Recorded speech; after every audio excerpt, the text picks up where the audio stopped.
नमस्कार दोस्तों, स्वागत है आप सभी लोगों का आपके अपने चैनल ट्रेडर्स डायरी में। दोस्तों, हाथवे और डैन नेटवर्क में है बहुत बड़ी खबर। दोस्तों, रिलायंस ने बेचा है अपना हिस्सा। हिस्सा क्यों बेचा है, इस पर भी सवाल उठ रहे हैं दोस्तों। लेकिन रिलायंस इंडस्ट्रीज लेकर आई है OFS यानी ऑफर फॉर सेल। अब ये ऑफर फॉर सेल होता क्या है, तो दोस्तों ये ऑफर फॉर सेल कंपनी की तरफ से आता है जब कंपनी को अपने शेयर ऑफलोड करने होते हैं या अपने बेचने होते हैं, यूँ कहें तो बेचने होते हैं कोई शेयर, तो ये OFS के जरिए लाती है। तो OFS में कई इन्वेस्टर होते हैं जो मिलकर हिस्सा खरीदते हैं। लेकिन यहाँ पर OFS की एक बात बता दूं कि यहाँ पर ये नहीं होता है कि सिर्फ OFS के जरिए शेयर का जो रेट चल रहा होता है, जो रियल एक दिन जो रेट चल रहा होता है उससे नीचे अपना सौदा करे या उससे ऊपर सौदा करे, OFS के जरिए किधर भी आप किसी भी रेट पर सौदा कर सकते हैं।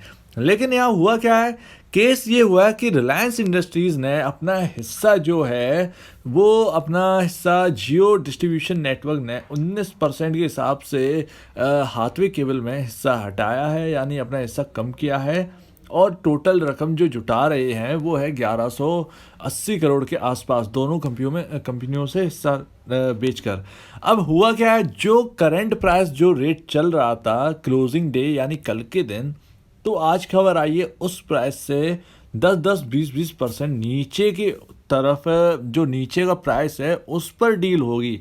यानी हाथवे केबल यहाँ से अगर 30 रुपये चल रहा था तो 30 रुपये से 10% या 15% जो बताया गया है उतना प्राइस से कट कर कर नीचे होगी, यानी 24 या 25 रुपये के आसपास डील होगी।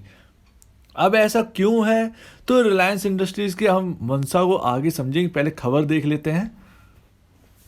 पहले आप ये चार्ट देखिए दोस्तों, तो चार्ट में ये हाथवे केबल के चार्ट है और 10% के लोअर सर्किट इसमें लगा हुआ है और ट्रेडिंग जो वॉल्यूम है वो 76,95,704 का वॉल्यूम हो चुका है और अभी 2:34 हो रहे हैं। तो ये टाइम पर 10% के सर्किट है और इतना बड़ा वॉल्यूम हो चुका है। आपको डैन नेटवर्क का भी चार्ट दिखाते हैं। तो दोस्तों, डैन नेटवर्क के चार्ट में भी देख रहे हैं आप कि गिरावट है, सुबह खुला फिर नीचे, लेकिन इसमें लोअर सर्किट नहीं लगा है। डैन नेटवर्क में लोअर सर्किट नहीं लगा है, तो यहाँ पर लोगों के निकलने के चांसेस थे।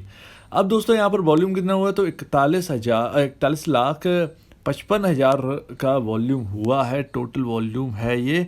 तो इतने शेयर्स में काम हो चुका है। अब खबर क्या थी और क्या किस किस स्टॉक में कितना ऑफलोड हो रहा है, तो ये देख लेते हैं। तो दोस्तों, ये 26 और 30 मार्च जो ऑफर फॉर सेल लेके आए थे, तो दोस्तों यहाँ पर रिलायंस इंडस्ट्रीज़ जो हाथवे केबल से जो हिस्सा जुटा रही है वो 853 करोड़ है और डैन नेटवर्क्स में जो हिस्सा बेच रही है उससे वो जुटा रहे हैं 259 करोड़ रुपए। तो यहाँ पर टोटल रकम जो है वो हो रही है 1180 से 1190 करोड़ के आसपास का, जो इन लोगों ने जुटाया है वो हिस्सेदारी बेचकर किया है। अब दोस्तों, इसके पीछे मंशा क्या थी, ऑफर फॉर सेल लाया क्यों जाता है, ये हम समझ लेते हैं। क्योंकि लोअर जो सर्किट लगे हैं उसकी वजह भी हमको जान लेना जरूरी है। पता चला कि आपने पैनिक में आके शेयर बेच दिए या आपने ये गिरावट देख के आपने शेयर खरीद लिए, तो इसका मतलब ये है कि दोस्तों ऑफर फॉर सेल की जो पैसा होता है उससे या तो कंपनी को ज़रूरत होती है कोई सेटअप करने के लिए या कहीं किसी लेनदार या कुछ लोन चुकाने के लिए, तो लोन कर्जा तो नहीं है। डैन नेटवर्क और हाथवे केबल का कर्जा तो नहीं था और जो कर्जा था वो पहले ही चुक चुका था, जो रिलायंस इंडस्ट्री ने चुकाया है।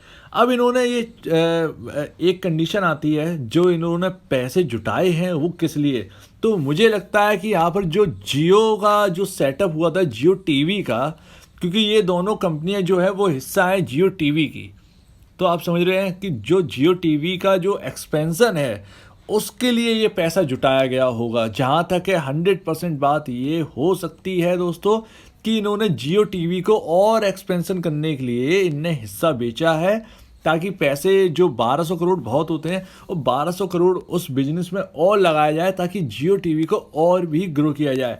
आपको पता होगा कि रिलायंस 5G पर काम कर चुका है और 5G लाने की तैयारी में है। तो दोस्तों यहाँ पे क्या होता है, एक इंसान क्या होता है जब कंडीशन वो फंसता है तो इधर उधर जो पैसे दिए होते हैं वो पैसे लेता है।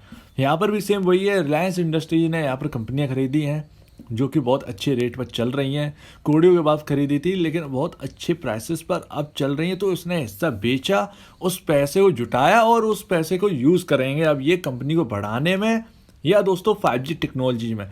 अगर दोनों में से किसी भी चीज़ पर खर्च होता है जो कि इन्हीं चीज़ों पर खर्च होगा तो इस कंपनी को भी हिस्सा मिलेगा। अब मुझे समझ में नहीं आता कि ये कह रहे हैं कि हाथवे और डेन नेटवर्क का मर्जर कर दिया है। शेयर तो अभी भी लिस्ट है, तो मर्जर हुआ कहाँ से है दोस्तों?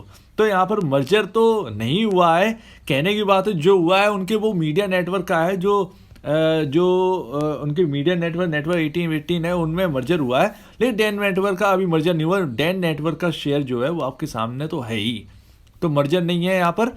हालांकि यहाँ पे मर्जर वर्जर होगा, जो कुछ भी होगा बाद में होगा, बाद में पता चलेगा। लेकिन यहाँ पर जो जो गिरावट है वो हमें समझ में आ गई कि जो रेट तय किया है वो काफ़ी नीचे का था, शेयर जहाँ पर चल रहा था, तो इसीलिए वो गिरावट दिखी है। बाकी कोई वजह नहीं है, क्योंकि पैसा जो उठा रहे हैं वो अच्छी बात है, इसी चीज़ पर खर्च करेंगे तो इसमें कोई घबराने वाली बात नहीं है। कुछ दिनों में आपको इसमें तेजी फिर से दिखने लगेगी और नीचे के लेवल से ऐसी कंपनियों में आए तो खरीदने का मौका तो बनता ही। तो जो लोग खरीदना चाहते हैं इसको, तो वो खरीद सकते हैं अपना अपना देखकर, अपने अपने हिसाब से। तो आप दीजिए मुझे इजाज़त। वीडियो देखने के लिए बहुत बहुत धन्यवाद दोस्तों।